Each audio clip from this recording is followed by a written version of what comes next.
Ustedes pueden apreciar, el enfoque que voy a tocar es detección temprana en enfermedades oncohematológicas, ¿no? Tanto en niños como en adolescentes. ¿Cuál es nuestro objetivo realmente de tener una detección temprana? Ahora, hay que tener en cuenta que hablamos de detección temprana, ¿no? En cáncer en niños no podemos hablar de prevención, de un tratamiento preventivo o un manejo preventivo, ¿no? Dado que la situación es distinta en adultos.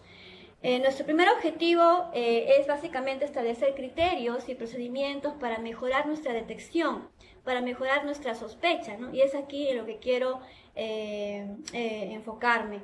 Y la finalidad es estandarizar criterios y procedimientos a fin de mejorar la oportunidad y la calidad de detección que merecen estos pacientes. Es así que en el año 2017 se aprueba una directiva, ¿no? Una directiva con la finalidad pues, de mejorar los resultados de nuestros pacientes.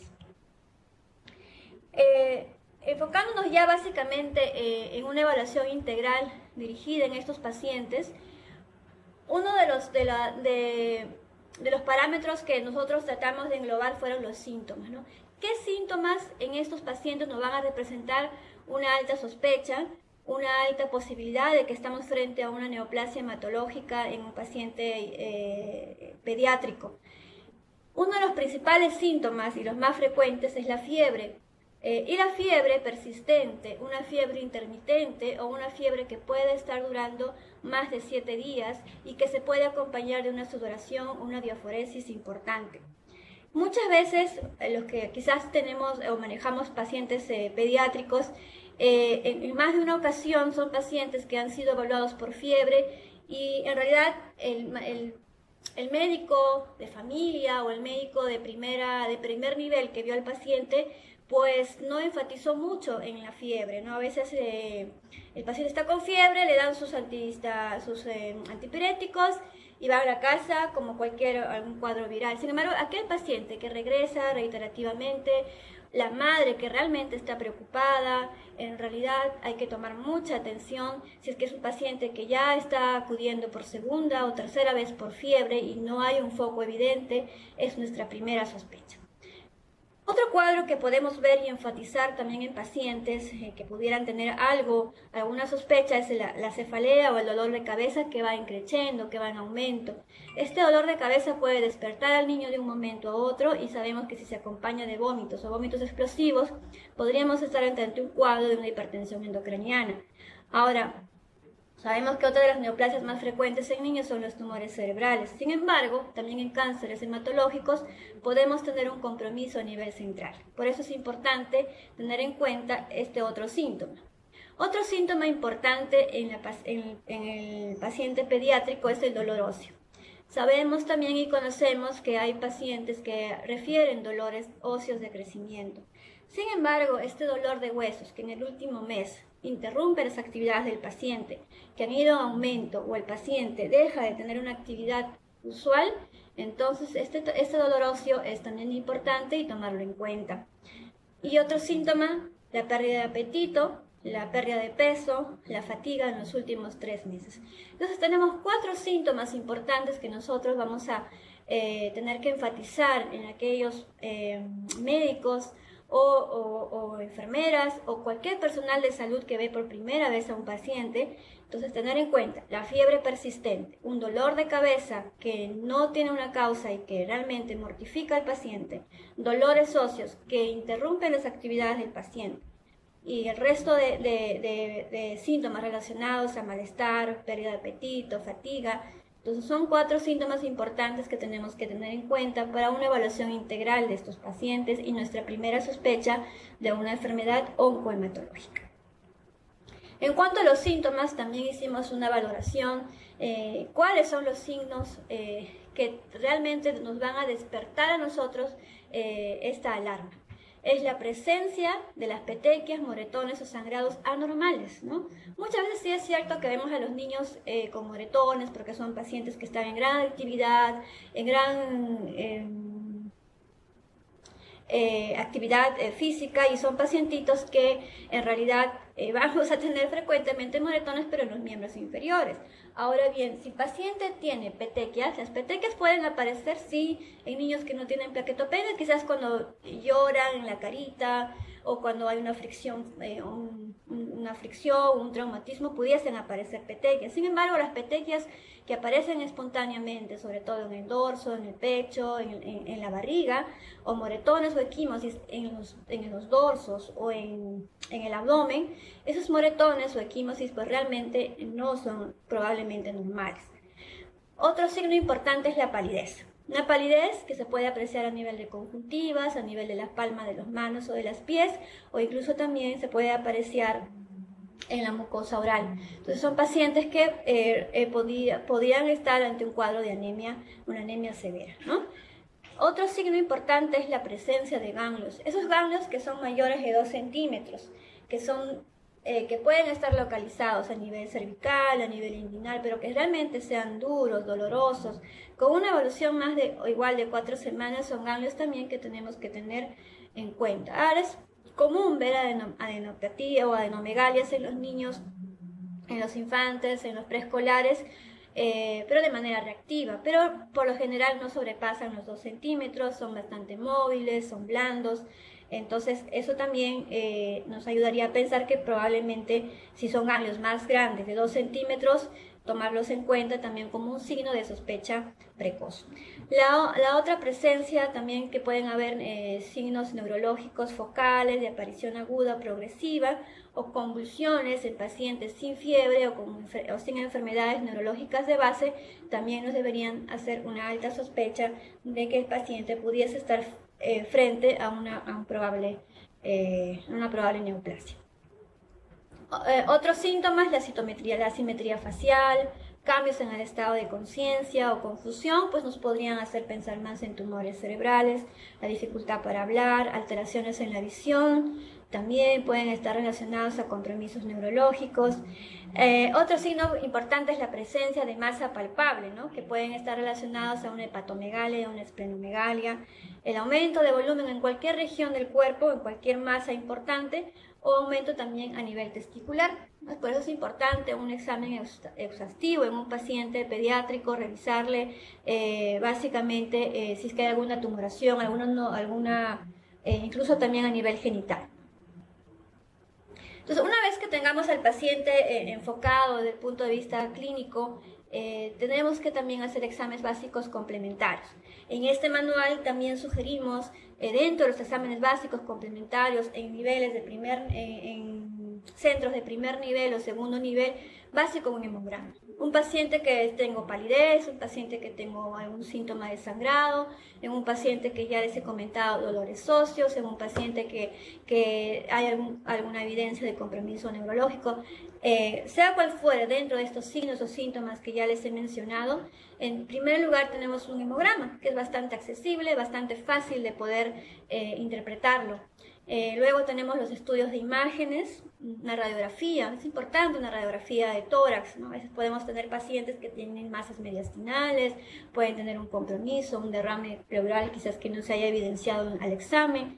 Y una ecografía abdominal también está dentro de los exámenes básicos que debe pedir al paciente, una ecografía abdominal o una ecografía genital, dependiendo del lugar, sobre todo abdominal, buscando adenomegalias, buscando hepatoesplenomegalia o buscando masas. Si contamos con un tecnólogo, un patólogo o un hematólogo en el hospital, pedir una nefrotis de lámina periférica nos ayudaría bastante a poder determinar si estamos frente a, si tenemos células blásticas, células neoplásicas. A veces es difícil en algunos casos diferenciar algunos blastos linfoides pequeños que podrían simular ser simplemente linfocitos o monocitos, ¿no? Pero si se tiene ahí la posibilidad de hacer un frotis y se puede detectar, es importante pedir un frotis de lámina periférica. Bien, entonces ya teniendo todos estos síntomas, signos y también habiendo ya complementado con estudios básicos como los que he mencionado, pues vamos a hablar un poquito de lo que es la leucemia aguda. Como les mencionaba inicialmente, es una de las neoplasias más frecuentes en niños, que que lastimosamente, bueno, cuando uno se detecta la enfermedad muy avanzada, con gran hiperleucocitosis, con muchas masas de conglomerados ganglionares, pues, francamente el pronóstico se ensombrece en estos pacientes, ¿no? Como sabemos, la leucemia aguda en realidad es un grupo de neoplasias malignas caracterizadas por la proliferación clonal de células progenitoras, ¿no? Ya sea del linaje linfoide o del linaje mieloide. Estas van a estar en distintos grados de diferenciación que van a infiltrar principalmente la médula ósea y de estas también empiezan a infiltrar la sangre periférica con células indiferenciadas que se denominan blastos. Esto es lo que va a caracterizar una leucemia aguda de una leucemia crónica, ¿no? A veces nos cuesta diferenciar un poco los términos de aguda y crónica. Aguda es por el tiempo de aparición, el tiempo de enfermedad es más corto, 3 meses, algunos hablan de 6 meses, de una evolución corta, y la crónica, que es la menos frecuente en pacientes pediátricos, que también lo vemos, sin embargo, es la más frecuente en adultos. La crónica es una enfermedad, como su propio nombre dice, crónico. Esta por lo general no tiene blastos o tiene blastos en poca cantidad, pero por lo general es una hiperproliferación de células mieloides maduras o inmaduras que están en gran cantidad y que la médula ósea constantemente está en una hiperproducción. Estos pacientes por lo general, pueden tener mejor pronóstico o en todo caso el tratamiento es bastante de muchos años y el paciente a veces incluso se diagnostica accidentalmente. En cambio, la leucemia aguda es una enfermedad bastante tórpida, muchas veces con gran evolución. Por eso, esa es la gran diferencia entre aguda y crónica, ¿no? Entonces, en los niños es principalmente la leucemia aguda. Como les mencionaba, la proliferación clonal puede ser linfoide o mieloide. De ahí vienen los nombres o los subtipos de leucemia linfoblástica o leucemia linfoide o leucemia linfática, que son sus sinónimos, la LLA, y las que van a venir del linaje mieloide. Estas se denominan leucemias mieloides agudas y que también tienen sus subtipos. ¿Cuáles son los factores de riesgo para leucemia? En realidad en pacientes pediátricos no hay estudios en los cuales nos determinen esta es la causa exacta de la leucemia, ¿no? Sí hay factores que pueden desencadenar en algunos pacientes las leucemias, como ya conocemos, las radiaciones. Se ha visto cuando mujeres embarazadas han sido expuestas a irradiaciones, han tenido niños con leucemia, o pacientes que han sido sometidos a radiaciones electromagnéticas de baja frecuencia, o pacientes que han estado en relación a exposición de productos químicos, básicamente el benceno, los hidrocarburos, que están relacionados sí, con enfermedades como la leucemia. Algunos estilos de vida también se han mencionado en algunos estudios, como el abuso materno de alcohol durante el embarazo. Otros factores hereditarios o congénitos en pacientes, sí, en pacientes pediátricos tenemos el síndrome de Down. Pacientes con síndrome de Down tienen un riesgo de 10 a 30 veces de hacer leucemia. No es importante la consejería genética en los padres que tienen hijos con síndrome de Down. Hay otros síndromes menos frecuentes como la telangiectasia, la anemia de Fanconi o el síndrome de Bloom. En cuanto a la clínica de un paciente con leucemia, como mencionábamos inicialmente, básicamente la fiebre, un malestar general, astenia, pérdida de peso, adinamia, el niño ya no está activo, tiene un franco decaimiento, la anemia por lo general suele ser severa. Podemos encontrar en manifestaciones hematológicas como leucocitosis o leucopenia. O sea, podemos encontrar tanto hiperleucocitosis o al contrario, leucopenia. Por lo general encontramos neutropenia, trombocitopenia. Otras manifestaciones óseas, el dolor óseo, el dolor articular, puede haber sinovitis, pueden haber artritis, pacientes que pueden incluso dejar de deambular por dolor óseo. Las manifestaciones cerebrales también son frecuentes. Hay que recordar que la leucemia, sobre todo la linfática aguda, tiene gran predilección por infiltrar el sistema nervioso central.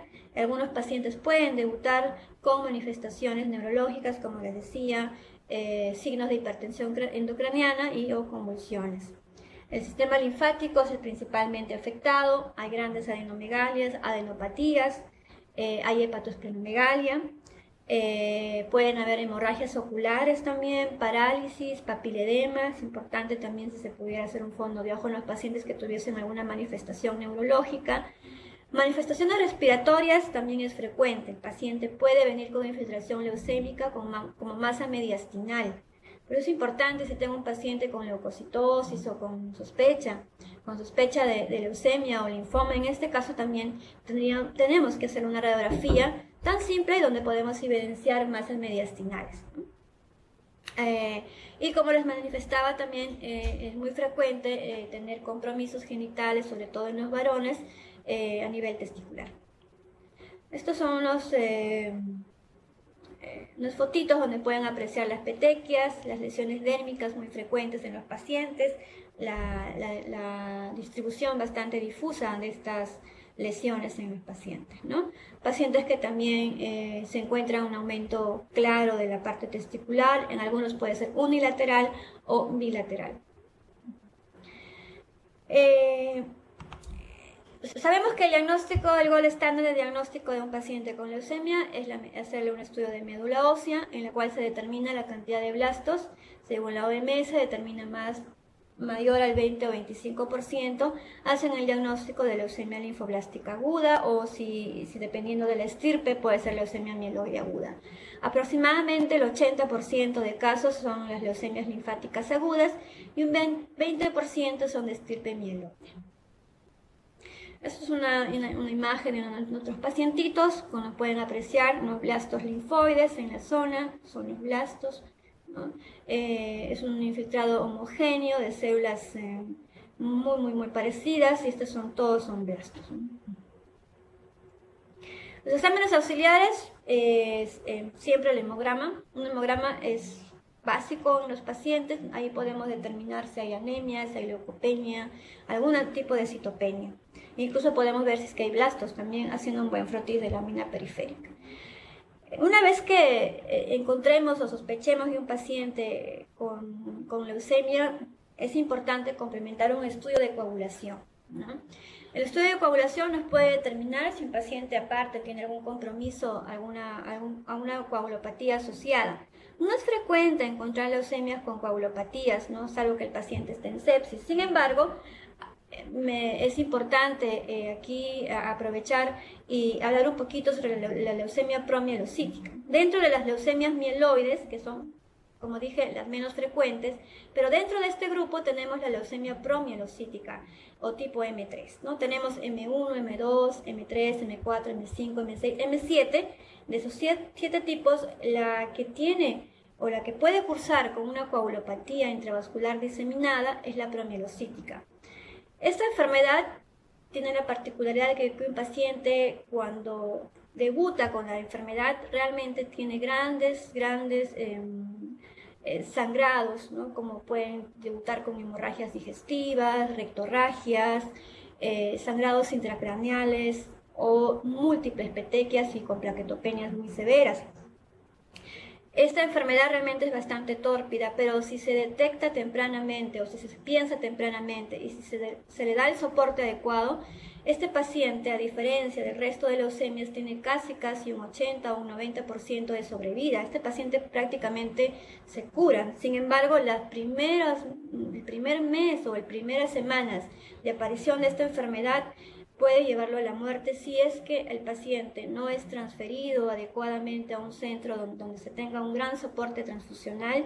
El paciente fallece dentro de las 24 o 48 horas solo por sangrados, ¿no? Estos pacientes hacen gran coagulopatía con gran consumo y requieren pues mucha transfusión de plasma fresco, crioprecipitado, plaquetas de manera horaria, de manera que el paciente pueda, hasta que estabilizarse, obviamente darle el tratamiento adecuado para controlar la coagulopatía, ¿no?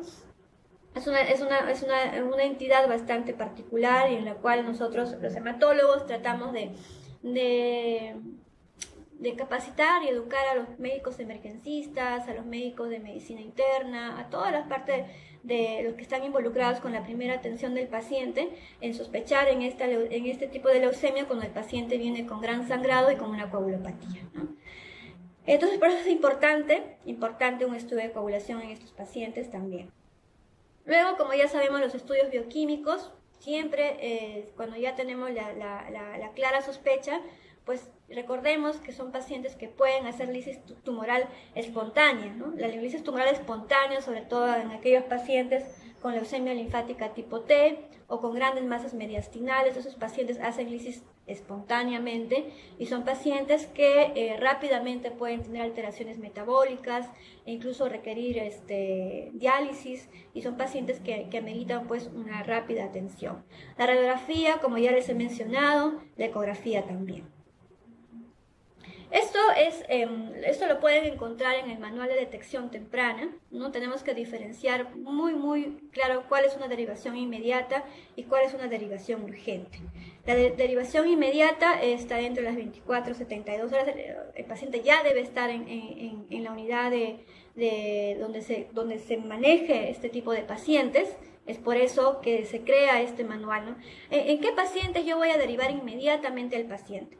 Basta que yo tenga uno o un síntoma de todos los que yo he mencionado: la palidez, la astenia, la irritabilidad, la fiebre más de 10, irritabilidad más fiebre más de 10 días que no están justificados, las infecciones respiratorias también a repetición de vías altas, adenopatías generalizadas, hematomas o sangrados no justificados, un dolor óseo articular persistente, la presencia de petequias o hepatosplenomegalia, una masa abdominal, un ensanchamiento mediastínico en la masa iliar o derrame pleural. Ese paciente tiene que ser derivado inmediatamente, ¿no? Por ejemplo, en los primeros síntomas que si yo tengo una sospecha de palidez, un paciente con astenia o cualquiera de estos síntomas, el paciente tiene que realizarse un hemograma, una extensión de sangre periférica, y si yo encuentro una o más citopenias o si yo encuentro blastos, este paciente tiene que ser derivado inmediatamente. Ahora, si yo basta que vea un paciente con petequias o hepatosplenomegalia, bueno, le pediré todos los exámenes, pero ya tengo que estar pensando en derivarlo al paciente. Un paciente, basta que yo tenga una masa abdominal o tenga ascitis, ese paciente también le voy complementando sus exámenes y ya voy transfiriéndolo. Igual, un paciente que tenga masa mediastinal es una emergencia, este paciente tiene que ser derivado inmediatamente al centro de atención nivel 4. En el caso de que yo tenga adenopatías, ¿no?, sin infección local, con algunos signos de alarma: consistencias firmes, duras, que están adheridos a planos profundos, son más de 2 centímetros, aumento progresivo, o cuando yo encuentro ya adenopatías en zonas axilares o epitocreales, ya es una alerta, o que ya tengan síntomas sistémicos, lo tengo que hacer una derivación urgente, ¿no? Urgente es que también no debe pasar más de 72 horas. La guía de detección temprana de cáncer en niños y adolescentes también nos hace, voy a hablar un poquito de la parte del linfoma, ¿no? Que también es una enfermedad, es una entidad oncohematológica, ¿no? En realidad los síntomas son muy parecidos a los que ya he mencionado, pero básicamente están relacionados con adenomegalias, ¿no? O sea, hay que tener en cuenta que son 2 categorías básicas de linfoma: el de Hodgkin, que se caracteriza a nivel histopatológico por las células Rich-Steinberg, y la categoría de linfoma no Hodgkin, que es el grupo más grande de la patología, y que pueden estar muchas veces relacionados con enfermedades autoinmunes también, ¿no? Estos subtipos se comportan y van a responder a tratamientos distintos, y que ambos también se pueden presentar en niños y adultos, y van a depender también del estadio, ¿no? Por lo general, en el grupo etario, a veces la aparición es bimodal, ¿no?, como les mencionaba, en adultos y en niños un poco más grandes. En cuanto a los factores de riesgo, en realidad, más que nada se habla de a veces afecciones virales, como conocemos que es el virus de Epstein-Barr. Se ha implicado en muchas de las causas de esta patología. Sabemos que es claramente conocido que algunas inmunodeficiencias van a llevar a la aparición de enfermedades linfomatosas como el VIH, o también en pacientes post-trasplantados. Los síntomas, en estos casos, los síntomas están relacionados básicamente a síntomas generales, como es los síntomas B que ya conocemos también, que puede ser la anorexia, la pérdida de peso, hiperhidrosis nocturna, fiebre, que se pueden presentar aproximadamente en el 25% de los pacientes.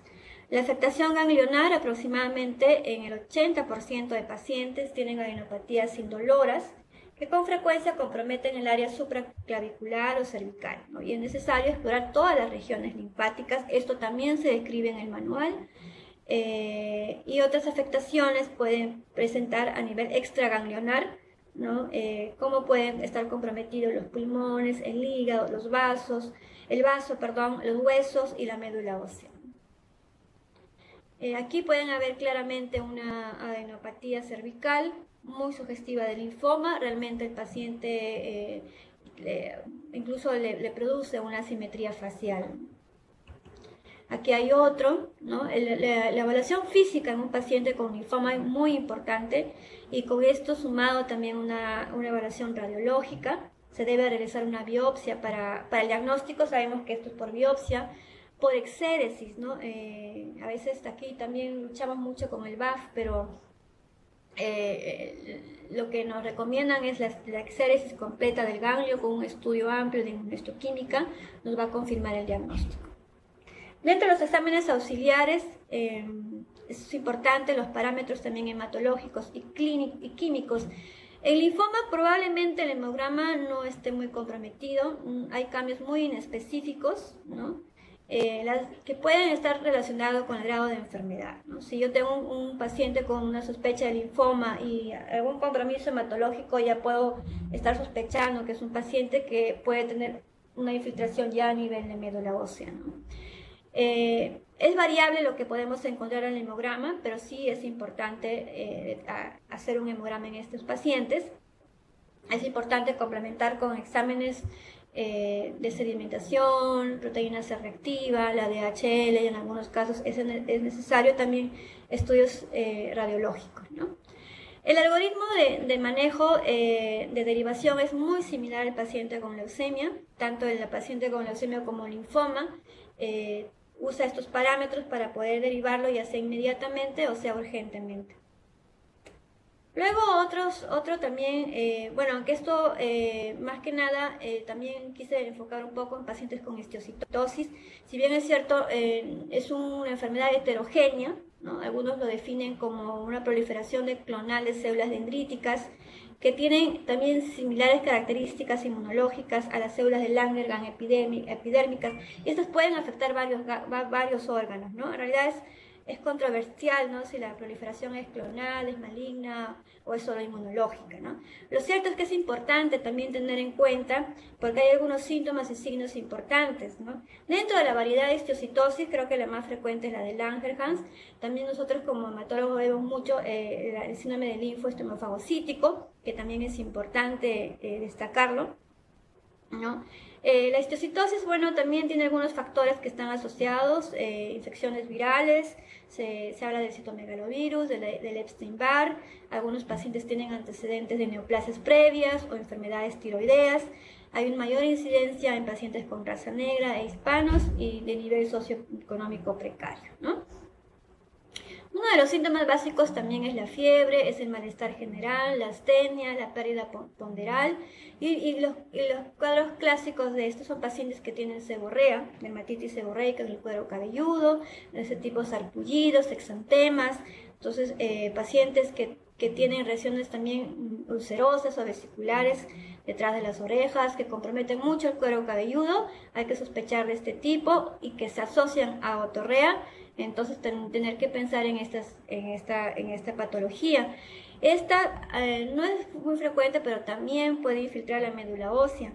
Puede haber anemia, puede haber leucopenia, trombocitopenia, adenomegalias, puede haber hepatoesplenomegalia y característicamente, tenemos lesiones líticas, ¿no? Las lesiones líticas son las más frecuentes encontradas en el cráneo en sacabocado. Algunos pacientes pueden tener también ictericia por la infiltración hepática, ¿no? Por eso es que lo menciono, ¿no? Porque también puede tener un compromiso hematológico. Estas son, ya sabemos que el diagnóstico también se hace por biopsia, una biopsia de quirúrgica que puede ser percutánea del tejido u órgano que esté afectado, idealmente que sea guiada por ecografía o por tomografía. Igualmente, siempre es importante el hemograma, los estudios bioquímicos, los estudios de coagulación, las radiografías, en este caso son unas radiografías más amplias, o la del survey óseo, que también las conocemos, y una ecografía abdominal, particularmente en niños pequeños. Igualmente, estos pacientes van a ser derivados, también lo pueden encontrar en el manual, cuando el paciente tiene palidez, tiene astenia, fiebre no justificado, dolor óseo. Como pueden apreciar, son síntomas muy similares a los linfomas, a las leucemias, y que pueden estar agregados a alguna citopenia, una derivación inmediata.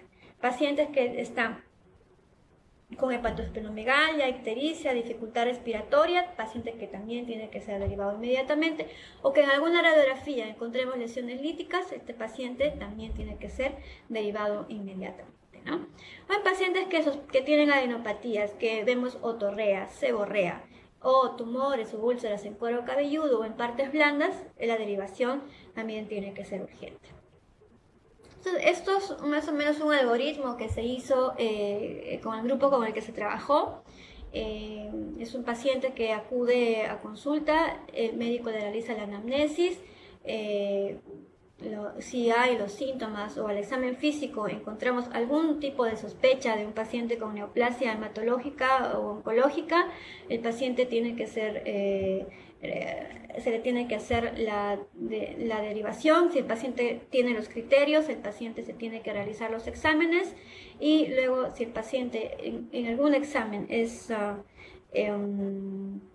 compatible, entonces el médico tiene la obligación de hacerle la derivación con los criterios de derivación urgente. Si el paciente, incluso sin necesidad de hacer los exámenes, ya tiene algún criterio de referencia, el paciente tiene que ser derivado inmediatamente a un centro de alta complejidad en cáncer o a una unidad de oncohematología, ¿no? Bueno, eso es